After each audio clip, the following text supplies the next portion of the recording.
Well, way back in 1967, 67. That was a year before I accidentally got into this broadcasting business and was still writing for Sports Illustrated, as you may know. The magazine asked me to do a profile, a 5,000-word lengthy profile, on a sports announcer named Howard Cosell. Coell at that time was well known, no question about that. In fact, his show was being syndicated, his radio show, around the country. But he hadn't quite made it up to the top rung yet. He hadn't gotten over the top. He would indeed. But in any event, he had not as yet. So I went in there to New York and spent about a week with Howard Cosell in his office, in hotel bars, and where have you. And then I went home and spent, I guess, about 2 weeks writing the piece. And each day, I might tell you, and as a matter of fact, I was telling this story to Doug Hirth on Monday afternoon. He had me on his afternoon show to talk about the upcoming anniversary special. And somehow we got into this story, but for those who didn't hear it, during the approximately 2 weeks that I was at home back in Pittsburgh writing my piece, I got a call from Cosell every day asking, how's it coming? Will it be a masterpiece? You certainly have a topic worthy of a masterpiece. I say, it's coming okay, Howard. Takes a little time. It's coming okay. So, all right, finally, I finished the piece, and finally it is published by Sports Illustrated.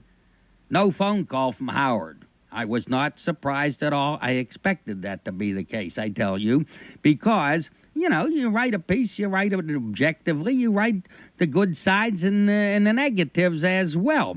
And I knew he would be stunned by the negatives. Howard's ego being what it was, he was probably always sort of went through life, and I say this in good humor because I like the man, but he sort of went through life imagining that there were no negatives to Howard Cosell, none at all possible. So no call from Howard when the story comes out, when a story hits the newsstands. And Beano Cook, you know Beano Cook, here in Pittsburgh and with ESPN. He was at that time the sports publicity man for ABC television. So I got a call from Beano, and he says, Howard is steaming. I said, don't worry about it, Beano. Beano, no doubt, was avoiding him, running wherever he heard Howard coming, because as publicity man, you know, he ain't supposed to get Howard publicity that Howard don't like. So I says to Beano, don't worry for a minute, Beano, because what's going to happen now is as Howard walks down the streets of Manhattan, people are going to be calling out to him, hey, Howard, saw you in Sports Illustrated. And it will sink in. And he will be on the phone to me within a few days, Beano, so don't sweat it. Well, sure enough, within a few days, there's Cosell on the telephone saying, this piece will be the making of your career, Cope. This is undoubtedly your finest effort, but then you had a subject with whom you could not help giving your finest effort, but this will be the making of you, diminutive one, for that is what he always called me, diminutive one. So, okle-dokle, so I knew Howard down through the years after that, and I do tend to think that piece in Sports Illustrated put him over the top. It did indeed, and he took it from there, and of course, you know, he went on to be the inimitable number one force in sports broadcasting. Whether you liked him or not, you had to give him that. But anyway, of course, part of his fame was doing the Monday Night Football game with Don Meredith and Gifford and whoever came afterwards and blah, blah, blah. And so there was the Steelers were playing a Monday night game.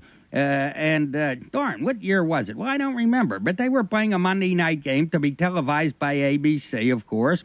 And I was doing my radio show, my Monday night show, from the booth, from our WTA broadcasting booth. And Dan Rooney, the Prexy of the Steelers, he and Cosell were to be my guests that evening. Rooney never got a word in edgewise, It went like this.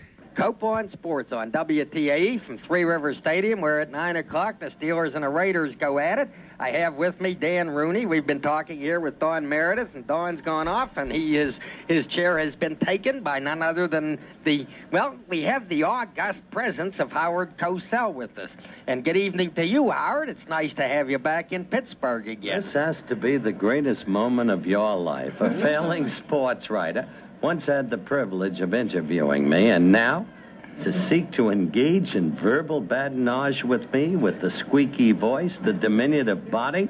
You may be smaller than Mayor Caligiuri, who is the smallest mayor in the history of America. I didn't cut myself tonight. What do I need with badinage? What is this, anyhow? Listen, you know doggone well that my having had the privilege of writing about you made my, it made my career. Well, it gave you a start. Unfortunately, it never worked out. If I may, skip the bandage and get bandage and get down the badinage.